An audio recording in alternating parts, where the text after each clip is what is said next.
성도 여러분, 우리 모두는 지난 한 주간도 매우 치열한 경쟁과 그로 인한 극도의 긴장과 스트레스가 높은 사회 속에서 살다가 주일을 맞아서 하나님 앞에 예배 자리로 나왔습니다.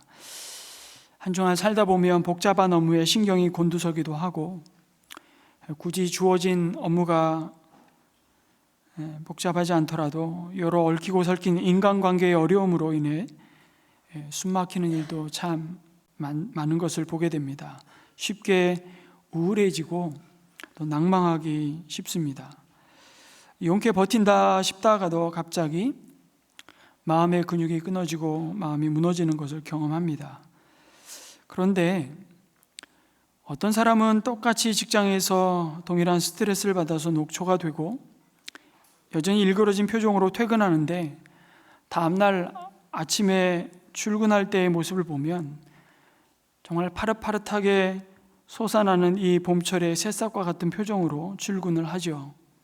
그런가 하면 어떤 사람은 전날에 파김치가 된 그 짙은 그림자 그대로 지친 마음과 몸으로 출근하는 또 사람도 보게 됩니다. 이 둘의 차이는 어디서 오는 것일까요? 직장에서 아무리 관찰해 보아도 좀처럼 이유를 알기 힘들 겁니다. 그런데 우리의 삶을 카메라로 이렇게 찍는다고 생각해 본다면 그 앵글을 퇴근 후에 집으로 옮겨 보면 비로소 납득이 가는 것을 보게 되죠. 집에 돌아오면 밝은 얼굴로 열렬히 환영해 주는 가족들이 기다리고 있습니다. 직장에서 속상한 일을 털어놓으면 섣불리 충고하기보다는 함께 아파해주고 기도해주는 배우자와 부모들이 있다면 우리는 비로소 고개가 끄덕여지는 것이죠. 여러분, 우리가 머무는 이 공간에서의 차이는 저 공간을 알아야만 비로소 설명이 된다는 말이 있습니다.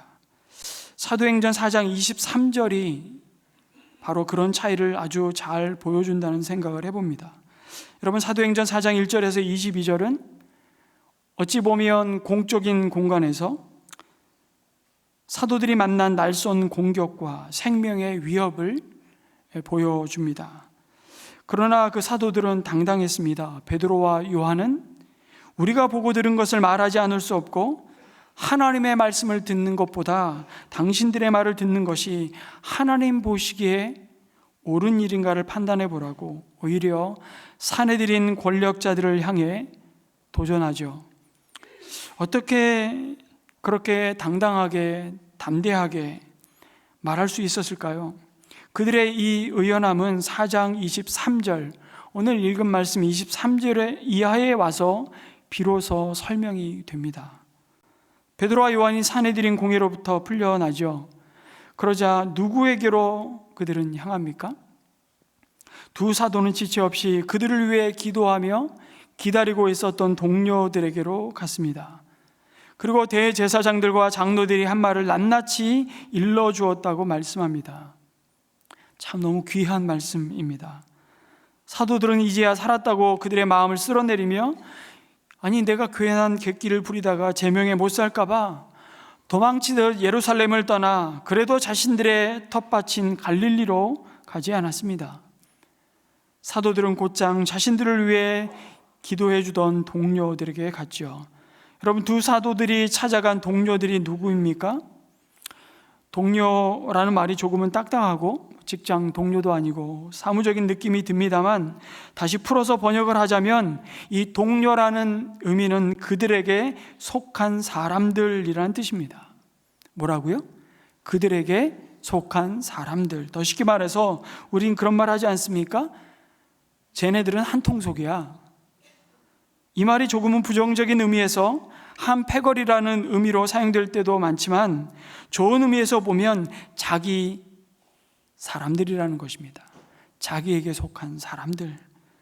놀라운 것은 예수님이 십자가를 지시기 위해 예루살렘에 들어가시고 마지막 십자가를 지시기 전날 밤 마지막 제자들과 만찬을 나누시는 자리에서 그 제자들을 향해 이렇게 말씀하십니다. 요한복음 13장 1절이죠. 자기가 이 세상을 떠나서 아버지께로 가야 할 때가 된 것을 아시고 세상에 있는 자기의 사람들을 사랑하시되 끝까지 사랑하셨다. 이렇게 말씀하실 때 여기에 세상에 있는 자기의 사람들, 이 단어가 동료, 이디우스라는 똑같은 단어를 쓰고 있습니다. 자기의 사람들, 여러분 이들이 누구이겠습니까? 예수님을 함께 자신의 구원자여 주로 모시고 있는 사람들, 그들이 바로 주님 안에 새롭게 창조된 하늘의 가족들, 교회라고 말씀하십니다. 오늘 우리 사회 여러 가지 비극들을 우린 매일매일 뉴스에서 보게 됩니다. 그런데 그런 비극 중에 하나는 바로 이 가족됨을 잃어버렸기 때문인지도 모르겠습니다. 하우스를 장만하기 위해, 집 하나를 장만하기 위해 정작 우리는 스윗홈 가족을 잃어버렸습니다. 오늘 한국 교회의 모습은 좀 다를까요? 제가 일전에도 말씀드렸지만 왜 회고원 날 남자들은 모였다 하면 게임 얘기하고 한잔 할까라고 말할까요? 브루스 라슨이라는 분이 이런 비유의 말씀을 전했습니다. 술집은 그리스도께서 교회에서 일어나기를 바라는 그런 가족됨, 교제와 가장 흡사한 유사품이다라고 표현했습니다. 동의가 되십니까? 안 되십니까? 설명하면 동의가 될 겁니다. 술집에서 술을 마시면서 맨정신에는 아무 말도 못하는 남자들도 술 한잔 들어가면 자기 속에 있는 얘기를 털어놓죠. 술 한잔 들어가면 사람들이 서로에 대해 관대해집니다. 그래서 술이 들어가면 상대방의 말이 들리는 건지 들어주는 건지 잘 모르겠습니다. 마치 내가 술을 먹는 건지 술이 나를 먹는 건지 모르는 것처럼 술이 들어가면 서로에게 격려가 있죠. 당신 참 괜찮은 사람이야. 평소에 안 하던 말을 하기 시작합니다. 칭찬이 오고 가죠. 술이 들어가면 사람들이 마음이 통합니다. 바로 이것이 서로 용납하고 서로 받아주며 함께하며 서로 마음을 털어놓으며 서로 고민을 말하고 서로에게 용서를 구하며 용서를 비는 주님의 교회 안에서의 교제의 유사품이라는 것입니다. 안 마셔봐서 잘 모르겠는데요. 안타깝게도 사람들은 술만 깨면 사라져버릴 신기루 같은 이 교제를 찾아 오늘도 여전히 헤매고 있습니다. 더 안타까운 것은 이렇게 교회가 많은데, 이렇게 속을 털어놓을 수 있는 장이 많은데, 술보다 훨씬 강력한 성령의 역사가 있는데 왜 저렇게 많은 술집이 필요할까? 얼마나 교회의 교제가 시시하면 술집에서의 교제를 위해 그 많은 사람들이 생명과 그 에너지와 시간을 그곳에 쏟아부을까? 언제나 한 해에 가장 많이 팔린 상품을 통계를 내보면 5위 안에 들어가는 것은 여전히 술입니다.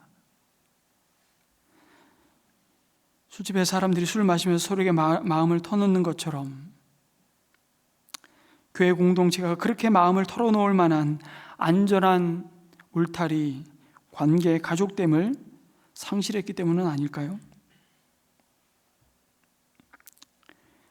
그 회복은 우리를 참된 가족으로 부르신 집단이 아니라, 조직이 아니라 가족 같은 교회로, 교회 같은 가족을 통해서만 회복될 수 있다고 말씀하죠.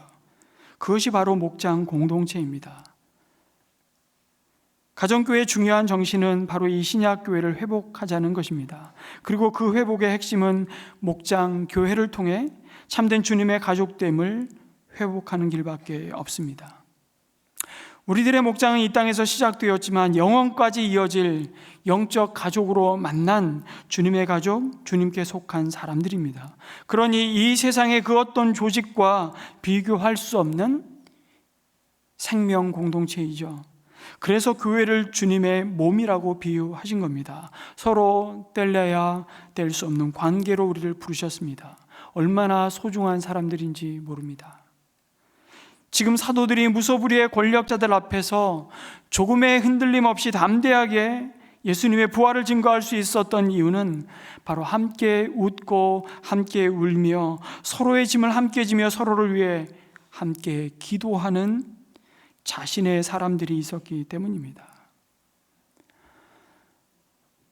올 6월 마지막 주에 창립 15주년 부흥사경회 강사로 제가 2년 전에 부탁드린 우리 정갑신 목사님, 개인적으로 또 우리 여러 모임을 통해서 자주 만나서 교제를 나누는데, 한 번은 정갑신 목사님이 지역교회 목회자들과 한 달에 한 번씩 독서 모임을 꾸준히 해 오셨는데, 그 독서 모임을 함께 해왔던 한 분의 목사님 사연을 이야기해 주시는 겁니다. 그분은 미자립교회 목회자셨는데, 조그마한 교회 목회자의 눈으로 볼 때 정갑씨 목사님처럼 큰 교회 목회 사역을 하는 분이 얼마나 바쁜 분인데, 그럼 그렇게 함께 만나 서로의 목회의 기쁨과 어려움을 함께 들어주고 또 함께 기도하면서 자칫 잃어버리기 쉬운 목회의 방향을 나누는 일에 기꺼이 섬겨주시는 정 목사님이 굉장히 고마웠을 겁니다. 그런데 이 목사님이 안타깝게도 루게릭병에 걸리셔서 그 몸이 점점점 굳어지고 결국 눈동자만 겨우 움직이는 상태에서 의사소통을 하시는 자리에까지 오셨던 겁니다. 그러던 어느 날 정 목사님이 이 가정에 꼭 한번 방문해 주시기를 부탁하는 연락을 그 목사님의 사모님으로부터 받으신 겁니다. 그래서 조금도 주저함 없이 정 목사님이 그 목사님 가정을 방문해서 이제 얼마 남지 않은 이 땅의 삶을 하나님 나라의 소망과 믿음 가운데 끝까지 승리하시길 위해 기도하러 가셨답니다. 그리고 그 기도의 자리에 서신 것이죠. 이 목사님이 의사소통을 할 수 있는 방법은 기역, 리은, 디귿, 리을, 자음과 모음을 찍어주면 거기에 약간의 움직이는 눈동자로 의사표현을 하고 한 문장을 만들기까지 너무나 어려운 그런 순간이 왔던 것입니다. 그래서 이 정 목사님이 이 목사님을 위해서 간절히 기도하기 위해 다가갔습니다. 그런데 목사님을 통해서, 사모님을 통해서 사실은 목사님의 마음을 전달받게 됩니다. 저는 목사님께 기도받고 싶어서 꼭 한번 와달라고 부탁드린 것이 아닙니다. 그렇게 말씀하시는 거예요. 사실은 제가 목사님을 위해서 꼭 기도해드리고 싶어서 바쁜 목회의 사역을 하고 계시지만 신방을 요청드렸다고 말하는 것이었습니다. 그러면서 기도하시면서 사실은 소리가 없는 침묵의 시간이었지만 이 목사님의 눈에서 눈물이 주르르 흐르더랍니다.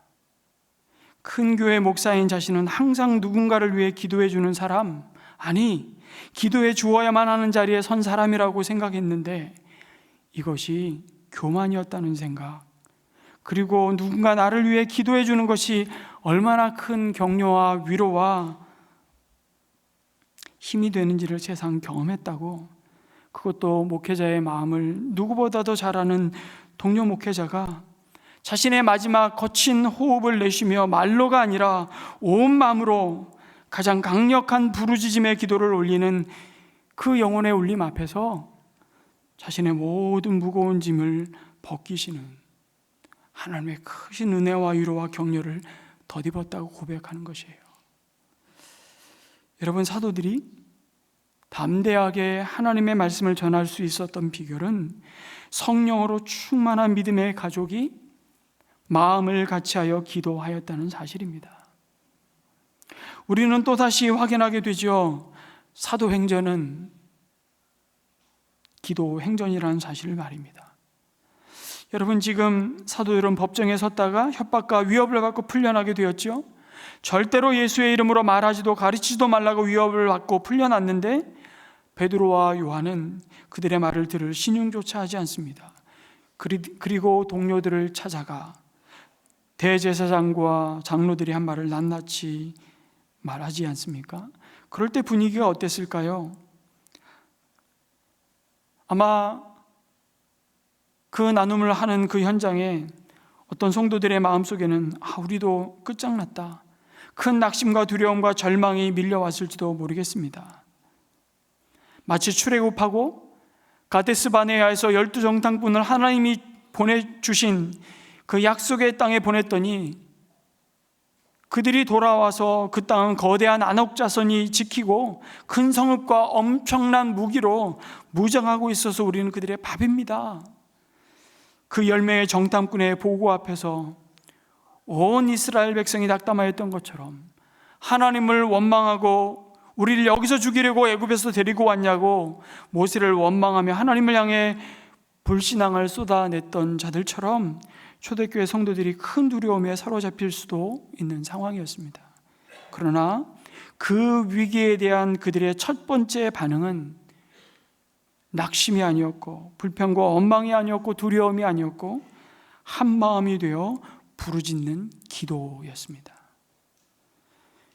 여러분, 자연스럽게 우리는 한 통속인 두 개의 공동체를 비교하지 않을 수 없습니다. 사내들이는 회의했지만 그리스도인들은 기도했습니다. 사내들인 공회원들은 예수의 부활을 주장하는 사도들과 교회를 어떻게 하면 처리할 수 있을까 골몰하며 그들의 문을 닫아 걸었습니다. 문을 닫고 기도한 것이 아니라 그들의 머리를 맞대고 회의했습니다. 하늘을 향해 문을 걸어 잠근 그 폐쇄적인 공간은 폐쇄적인 생각으로 이어졌고 멸망으로 가는 길을 재촉하고 있는 사람들의 모습을 보여줍니다. 그러나 초대교회 성도들은 앞뒤 좌우가 다 꽉 막혔지만 열린 하늘을 향해 기도합니다. 물론 여러분, 교회가 어려움에 처할 때, 성도들의 마음이 그 문제 해결을 놓고 서로의 마음이 갈라질 때 상황을 파악하고 전략을 수립하는 것 중요합니다. 그러나 사도들은 먼저 기도했습니다. 여러분, 이들은 언제 기도했습니까? 이들은 풀려나자마자 기도했습니다. 기도하고 있었고 교회는 위기의 상황 앞에서 하나님께 시선을 돌렸고 계속해서 기도했습니다. 교회가 주님이 머리가 되시고 우리는 그 몸의 지체라는 사실이 이론이 아니고 실제가 되는 가장 강력한 몸짓이 바로 기도라는 사실을 우리에게 보여주시는 것이죠. 그래서 고민되는 일이 많아 우린 끊임없이 회의합니다. 그러나 회의하기 전에 먼저 기도하다 보면 회의할 필요가 없어지는 경험을 종종 합니다. 또는 회의를 앞두고 갈라지고 나누어진 마음들이 하나로 모아지는 경험들을 드물지 않게 하죠. 그럼에도 겉으로 드러난 상황과 문제들은 변한 것이 없을 때가 있습니다. 좋아지기는커녕 진도가 나가기는커녕 더 심각한 위기가 시작되었죠. 이제 단순히 말로 경고하고 위협하는 수준을 넘어 말씀드린 대로 5장에 가면 사도들이 채찍질당하고 석방됩니다. 7장에 가면 스데반이 결국 예수님을 전하다가 돌에 맞아 죽습니다. 8장에 가면 큰 박해가 일어나 예루살렘에서 교회의 성도들이 뿔뿔이 흩어지고 잔멸당합니다. 12장에서는 급기야 요한의 형제 야고보 사도가 칼로 죽임을 당합니다. 여러분, 복음에 대한 핍박의 수위는 결코 더하면 더했지 줄어들지 않았습니다. 그런데 교회는 그것을 이미 다 알고 있었습니다. 그럼에도 세상과 타협하지 않고 믿음을 지킬 수 있었던 것은 바로 동료들, 고난 중에도 그들이 돌아갈 수 있고 그들을 기다리며 맞이할 하늘의 가족, 기도하는 교회 공동체가 있었기 때문이죠. 여러분, 우리의 신앙은 결코 홀로 서기로 설 수 없습니다. 주일 예배만 드리고 목장교회를 통해 우리의 삶이 나누어지고 그 안에서 서로를 향한 간절한 기도와 지지와 격려와 위로가 없다면 우리의 믿음은 흔들릴 수밖에 없습니다. 왠 줄 아십니까? 그 성도는 사탄이 우리의 믿음을 무너뜨리기에 딱 좋은 먹잇감이기 때문입니다. 여러분, 세상은 서로가 서로를 향해 죽이지 못해 원수처럼 지내다가도 예수님을 대적하고 그 예수를 나의 주로 믿는 그리스도인을 공격하고 넘어뜨리는 일에는 참 놀랍게도 합심합니다. 헤롯과 빌라도가 여러분 어떤 사람인 줄 아십니까? 서로 원수였습니다. 사두개인들과 바리새인들 역시 물과 기름 같은 도저히 섞일 수 없는 자들이었습니다. 사두개인들은 친로마 아주 현세적인 사람들이었고, 바리새인들은 부활을 믿으며 오매불망 독립을 외쳤던 사람들이니까 섞일 수 없는 사람들입니다. 어울릴 수 없는 사람들입니다. 그런데 27절에 뭐라고 말합니까? 이들이 한 패가 되어 이성에 모여서 주님께서 기름 부으신 거룩한 종 예수를 대적하였다고 성도들이 탄식하며 부르짖습니다. 세상에 한 마음이 되어 성도들을 끊임없이 공격하죠. 결코 세상에 올라오는 기독교에 호의적이지 않습니다. 기대하지 마십시오. 복음의 빛이 어두운 죄악을 드러내자 세상은 벌떼같이 달려들어 쏘아댑니다. 아마 모르긴 해도 베드로와 요한이 사내들인 공회 앞에서 얼마나 긴장했겠습니까? 말은 안 해도 정신적으로 영적으로 파김치가 되었을 겁니다. 그러나 그들은 다시 옛 모습으로 돌아가지 않았습니다. 베드로와 요한은 불과 얼마 전까지 자신들과 예수님을 붙잡으러 온 무리들을 향해 칼을 휘둘렀던 사람들입니다. 이런 시험이 올 것이니 깨어서 기도하라고 하실 때에는 잠을 잤죠. 그리고 여전히 우리도 내 힘으로 칼을 휘두르는 것이 어쩌면 더 익숙한 자들인지 모르겠습니다. 그것이 내 문제를 당장 해결하는 지름길이라고 생각합니다. 그래서 우리는 힘을 길러야 된다, 힘을 가져야 된다고 믿습니다. 우리는 위기의 순간에 하나님을 의지하여 기도하는 것보다 인간적인 해결책을 찾는 것이 더 쉬운 자들입니다. 인맥과 돈줄과 전문가를 찾아다니죠. 그런데 진정한 믿음은 우리로 함께 하늘과 땅과 바다와 그 안에 있는 모든 것을 지으신 주님을 향한 기도의 자리로 나아가게 합니다. 그보다 더 확실한 문제 해결은 없음을 이제야 알기 때문이죠. 하나님이 우리의 답답함과 연약함과 절박함을 내려다 보시기를 기도해야 합니다. 여러분, 시간이 나면 기도하겠습니다. 아니요. 그런 시간은 절대로 오지 않습니다. 기도의 시간과 그 자리를 떼어 놓으십시오. 그 삶의 우선순위를 두셔야 됩니다. 전혀 우리를 조급하게 하고 바쁜 일도 아닙니다. 그러나 그것보다 더 중요한 일은 없습니다. 거기서 우선순위를 두는 자야말로 신앙에서 승리하고 성공한 성도가 될 수 있는 길이죠. 그때부터 하나님은 일하시기 시작할 것입니다. 수요 기도회이든 목요 기도회이든 새벽 기도회든 출근하시는 버스 아니든 지하철 아니든 잠시 하늘의 하나님을 향해 식사 후에 5분이든 10분이든 그 하늘의 하나님을 향해 여러분의 삶을 내어드릴 그 기도의 순간이 세상을 이기는 가장 강력한 힘인 줄 믿습니다. 저희 교회가 개인 기도실이 없습니다. 원래 저 밑에 시동에 개인 기도실이 있었는데 너무 후미지기도 하고, 사실 개인적으로 오셔서 기도하시기가 이게 개인 기도실인지 중보 기도실인지도 모르시는 성도들이 아마 태반이셨을 겁니다. 그리고 본당에 오셔서 자유롭게 기도 언제든지 하루 중에 기도하실 수 있는 공간이긴 하지만 또 주중에는 우리 자녀들이 이 공간에서 수업을 하고 또 연합 모임을 많이 갖다 보니 개인적으로 기도하고 싶어도 교회에 와서 여러분 하나님 앞에 깊은 기도의 자리로 나아가기가 참 쉽지 않았습니다. 2주 뒤에 개인 기도실을 세우게 됩니다. 샘물관과 은혜관 사이에 개인 기도실 새 공간을 만들어서 방음장치와 냉난방을 다 갖춘 개인 기도실을 2주 후에 세우게 되는데, 소망하기는 그 기도의 자리가 하나님의 일하심이 메마르지 않는 거룩한 은혜의 샘물이 되기를 간절히 소망합니다. 성령으로 충만한 증인들이 그들을 옥죄어오는 위협과 핍박에 대해서 선택한 대응 방법은 한 마음이 되어 합심 기도하는 것이었습니다. 성령으로 충만한 초대교회 성도들이 어떻게 기도했다고 말씀합니까? 각 개인이 자신의 기도의 골방에 들어가 드리는 개인 기도를 넘어서 합심하여 부르짖어 기도했다고 말씀하죠. 갈라진 마음이 아니라 다 같이 마음을 합하여 하늘의 하나님께 부르짖었습니다. 여러분, 그들은 밖으로 소리를 내면 안 되는 사람들이었어요. 중국의 지하교회 가정교회들 가보면 아파트 한 동을 예배 초소로 삼고, 여러분 가서 그들과 함께 예배를 드려보신 경험들이 있으신 성도들이 더러더러 계실 겁니다. 정말 두꺼운 방음벽을 아파트 안에 다 붙여놓고 그들이 찬양합니다.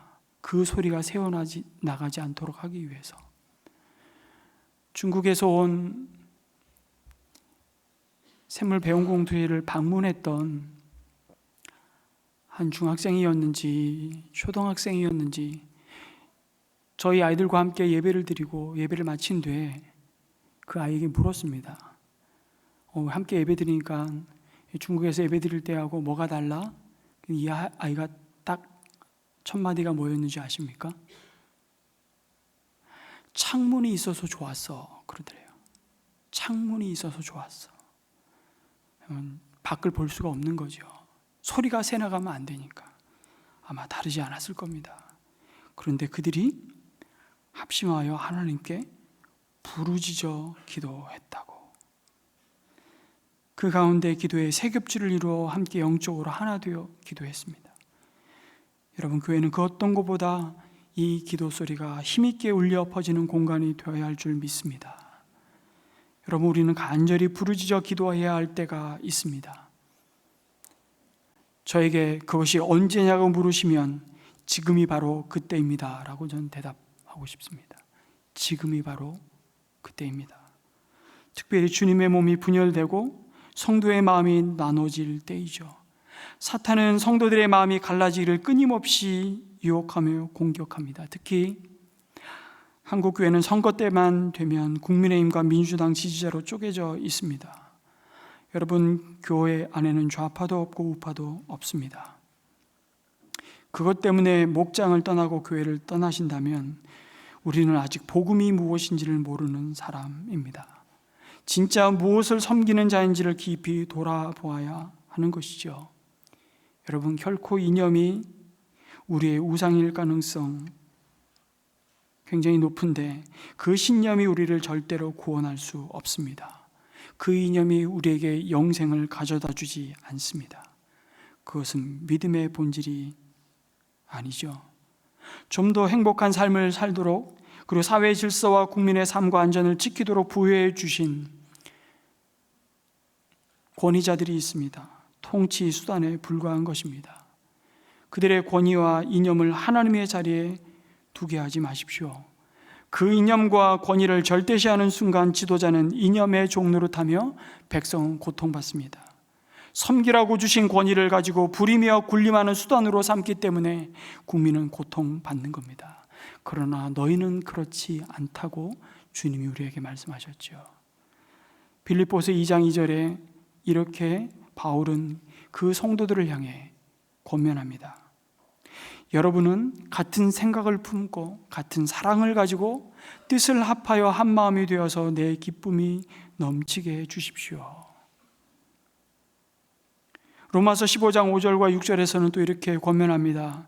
인내심과 위로를 주시는 하나님께서 여러분이 그리스도 예수를 본받아 같은 생각을 품게 하시고 한 마음과 한 입으로 하나님 곧 우리 주 예수 그리스도의 아버지께 영광을 돌리게 해주시기를 빕니다.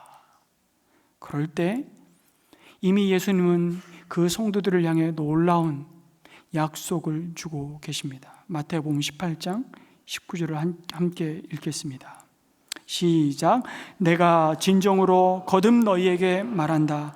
땅에서 너희 가운데 두 사람이 합심하여 무슨 일이든지 구하면 하늘에 계신 내 아버지께서 그들에게 이루어 주실 것이다. 아멘.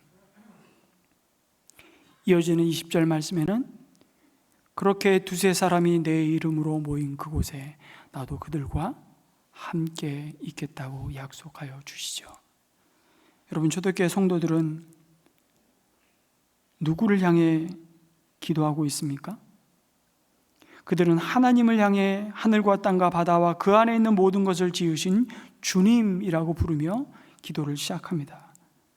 여러분, 우리의 기도를 들으시는 하나님은 세상을 창조하셨을 뿐만 아니라 이 세상을 어제나 오늘이나 영원토록 변함없이 다스리는 통치자이심을 믿으시기 바랍니다. 그 창조주 하나님이 우리의 아버지이심을 믿으시기 바랍니다. 우리가 기도하면서 절대로 놓치지 말아야 할 진리이죠. 여러분, 이 믿음과 확신이 얼마나 우리를 기도 가운데 강하고 담대하게 하는지 모릅니다. 그래서 우리는 복음과 종교의 차이를 여기서 보게 됩니다. 여러분, 복음과 종교의 차이가 뭔 줄 아십니까? 종교에서 제일 중요한 것은 내 정성입니다. 반대로 복음에서 제일 중요한 것은 내 믿음의 대상인 우리의 기도를 오늘도 귀 기울여 들으시는 창조주 하나님이십니다. 무슨 얘기냐면 대부분의 종교를 믿는 사람들은 믿는 대상이 누군지가 별로 중요하지 않습니다. 제가 한 세미나에 참석해서 한 목사님이 늦지막한 나이에 예수님을 영접하시고 그리스도인이 된 어르신을 신방했던 이야기를 나누시는 겁니다. 그런데 그 가정이 아마 이렇게 주택이었는데 복도가 길고 방이 옆으로 이렇게 세 칸 이렇게 이루어져 있는 구조였답니다. 그런데 아버님 방이 제일 이제 안쪽에 있는데 이게 복도를 통해서 이제 아버님 방에 이제 이렇게 들어가는데 가운데 방에서 뭐 소리가 계속 나는 겁니다. 그랬더니 아버님 먼저 설명을 하시더라고요. 저희 며느리라고, 그러니까 우리 아들하고 며느리 방이 여기 있고 내 방이 저기 안쪽인데 우리 며느리가 어떤 다른 종교를 믿고 있는데 한 번 기도를 시작하면 8시간 동안 기도를 한다는 겁니다. 그때는 사람이 지나가도 모르고 불러도 대답도 잘 안 한다고 아주 그냥 죽기 살기로 기도한다는 것입니다. 그래서 이 목사님이 여쭤봤습니다. 뭐라고 기도합니까? 그랬더니 아버님이 이렇게 대답하는 거예요.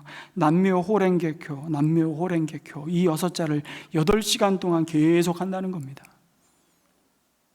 그걸 하면 온 세상의 복이 자기한테 다 들어온다는 거죠.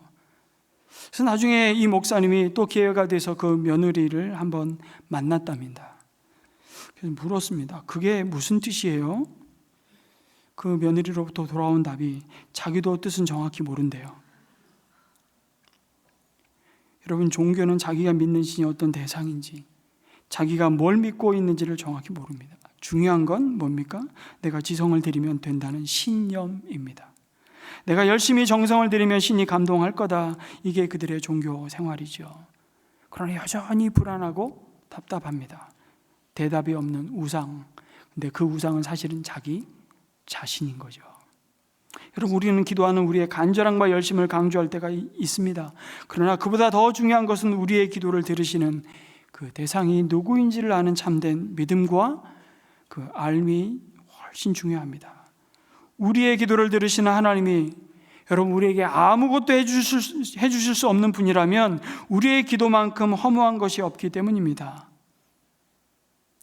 사실은 기도의 대상이 우리가 만든 우상일 때 우리의 기도는 사실 우리 자신을 믿는 행위일 뿐이죠. 자신을 향해 자기 최면을 걸고 있는 행위에 불과합니다. 그러나 우리는 그렇지 않습니다.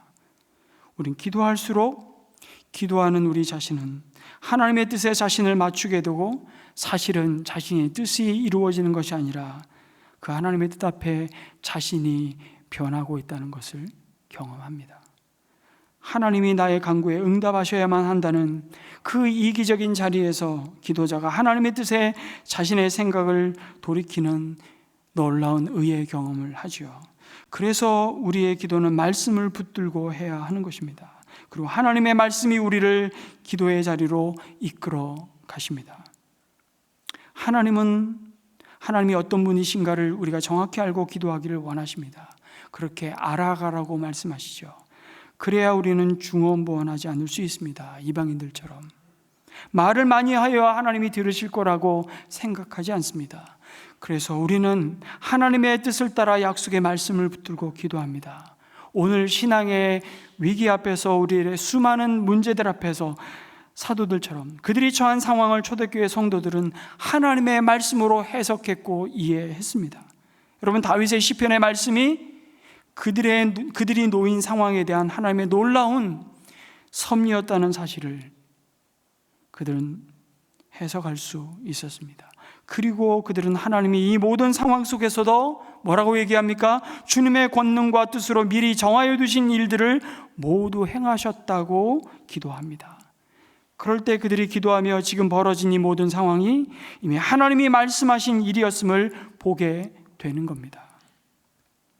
자신들과 교회에 일어난 일들을 말씀으로 해석하고 이해함으로 그들이 지금 무엇을 위해 기도해야 하고 하나님의 마음과 계획이 무엇인지를 비로소 깨닫게 되는 것이죠. 아니, 다 아시는 하나님, 이미 모든 것을 정하여 두시고 주님의 권능과 뜻으로 이 일들을 모두 행하시는 하나님이신데, 그러면 굳이 우리가 기도할 필요가 뭐가 있나? 우린 질문을 반드시 해봐야 됩니다. 우리의 모든 필요를 우리가 구하기도 전에 다 아시는 하나님이 왜 구하라, 찾으라, 두드리라고 요구하시나요? 우린 반드시 질문해봐야 합니다. 자주 말씀드리지만 그냥 구하기도 전에 아시는 하나님이 우리의 필요를 알아서 주시면 되고 우리의 문제를 해결하시면 되지, 여러분, 아닙니다. 왜 기도하라고 하시나? 반드시 하셔야 됩니다. 두 가지 이유가 있습니다. 첫째는 우리의 필요를 아시지만 우리가 필요하다고 생각하는 것이 진짜 우리의 행복을 위해 필요한 것이 아님을, 우리의 필요가 얼마나 우리를 오히려 불행하게 하는지를 깨닫게 하시는 것이죠. 그 얘기를 바꿔 말하면 우리가 참으로 이기적이고 탐욕적이라는 소리입니다. 그것을 기도하기 전까지는 잘 모른다는 사실입니다. 한 아버지가 제주도에 사셨는데 자신의 집에 기도의 방을 만들었습니다. 여기까지 들으면 와, 엄마도 아니고 아버지가 기도의 방을 만들었어요. 여러 방 중에 하나를 기도의 방으로 만들었습니다. 이분의 신앙교육이 굉장히 좋은 것 같죠. 근데 자신은 기도하지 않습니다.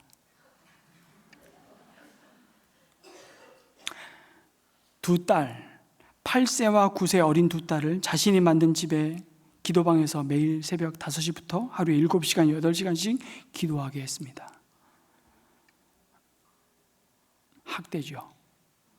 이유는 경마에 빠진 아빠가 우승말을 맞추라고 기도를 강요한 것입니다. 자그만치 5년 동안.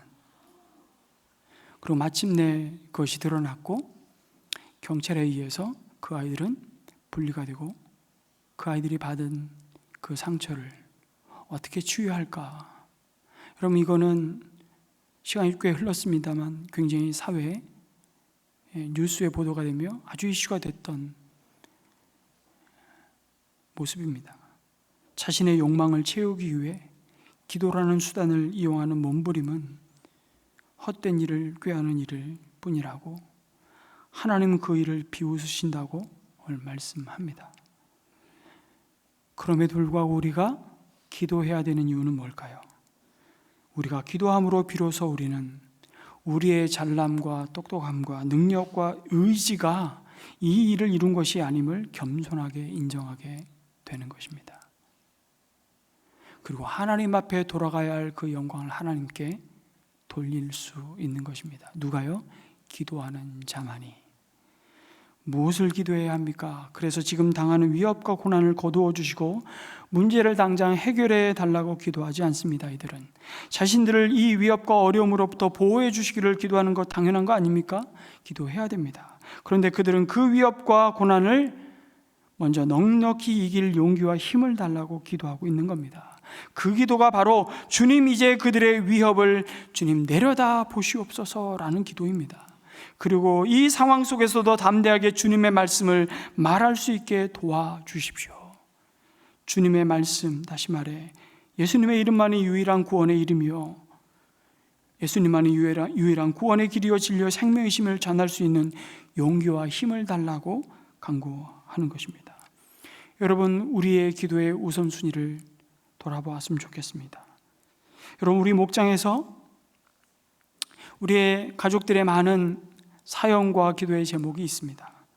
그러나 영혼 구원하여 제자 삼는 목장의 존재의 목적, 다시 말해 우리가 주님의 이름으로 모이고 흩어지는 교회로 부르신 목적이 무엇인지를 생각해 볼 때 하나님이 오늘도 찾으시는 그 한 영혼을 향해 생명의 복음을 전하여서 그럼 잃어버린 영혼 주님께 돌아오는 거룩한 통로로 목장은 부름을 받은 것입니다.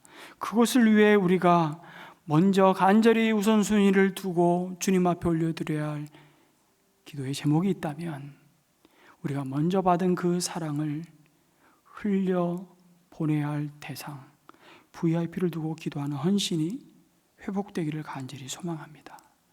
그때부터 하나님은 일하기 시작합니다. 그리고 우리의 마음과 우리의 모임이 그 한 영혼을 향한 하나님의 시선과 마음과 일하심의 초점이 맞춰지기 시작할 것입니다. 여러분, 열매 맺기까지 얼마나 걸릴까요? 우리 목장에서 VIP를 놓고 기도한 그 영혼이 예수님을 자신의 구주로 영접하고 세례받기까지 얼마나 걸릴까요? 조사를 했습니다. 평균 3년이 걸립니다. 그러니 우리 마음에 이 기도해봐도 변화도 없고 소용이 없다고 낙심할만 하지 않습니까? 그러나 낙심할 이유가 전혀 없습니다. 그리고 그 기도 가운데 우리의 목장이 사실은 예수님이 머리가 되시고 그의 몸인 교회로 더 아름답고 능력 있는 증인 공동체로 부활의 증인으로 우리를 세워 갈 것이기 때문입니다. 이들은 이렇게 기도합니다. 그러면서 30절에 주님께서 능력의 손을 뻗치시어 병을 낫게 해주시고 주님의 거룩한 종 예수의 이름으로 표징과 놀라운 일들이 일어나게 해 주십시오. 왜 이런 은혜를 간구해야 합니까? 예수님만이 구원자의 주이심을 드러내는 표징이기 때문입니다. 우리도 간구해야 합니다. 병 낫기를 위해서. 초대교회는 말씀과 성령이 함께 역사하는 교회였습니다. 오늘날 우리 교회의 모습 속에서 이런 초대교회의 모습과는 너무 동떨어져 있는 모습을 자주 보게 됩니다. 말씀과 어떤 분은 표현하기를 말씀과 성령을 이혼시켜버린 교회가 너무 많다고. 어떤 교회는 이렇게 말하죠. 우리 교회는 말씀 중심적인 교회입니다. 좋습니다.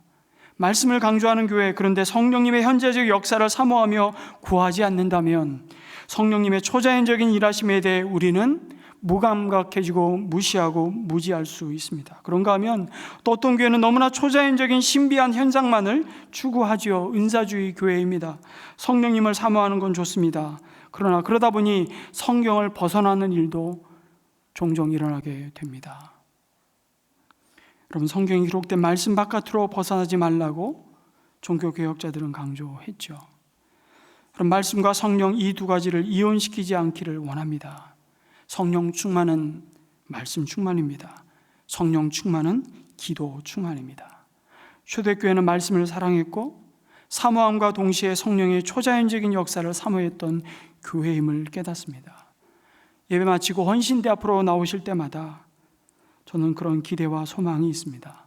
하나님, 이 병든 자의 손을, 이 병든 자의 마음을 성령께서 치유하여 주시고 소생시켜 주시옵소서.